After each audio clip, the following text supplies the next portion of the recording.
If you have been looking for a pumpkin pie recipe that uses maple syrup instead of tons of brown sugar like most recipes do, this is one for you. It's lightly sweetened, it's simple to make, and it's really good for making the day before. So if you're in that holiday planning mode, this is perfect for you.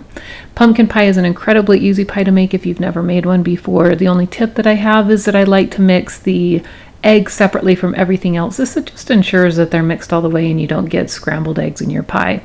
So once those are in, we're going to just pour in the rest of the ingredients. You will notice I put a little bit of brown sugar in there. That's for my husband. He doesn't think that the maple syrup pie is sweet enough, so I add in a little bit for him. Now once everything's in there all together, same time, we're just going to mix it up. You're going to want to make sure that everything is well incorporated. You can see I go around the edges, mix quite a bit, mix in the opposite direction.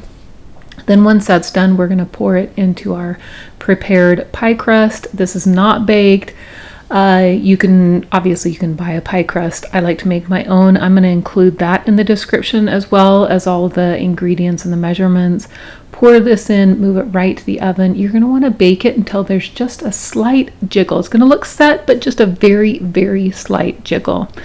Now, one thing about this pie, obviously, because we're adding in so much more moisture, is that you have to bake it for a little longer, and it is absolutely impossible not to get the cracks in it. I know some people don't like that, but in this pie with the maple syrup, it's just going to happen. But I promise you, even with the cracks, it still tastes delicious. No one's going to notice.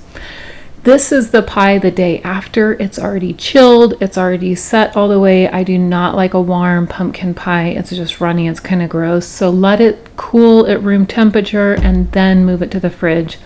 Then, once you're ready to serve, of course, just slice it as you can see I'm doing here. You can top it also with the leaves like I did. You put that on before you bake it and then bake it with the pie. And then top it any way you like. Whipped cream, ice cream, take it like it is. You're going to love it. Don't forget to subscribe.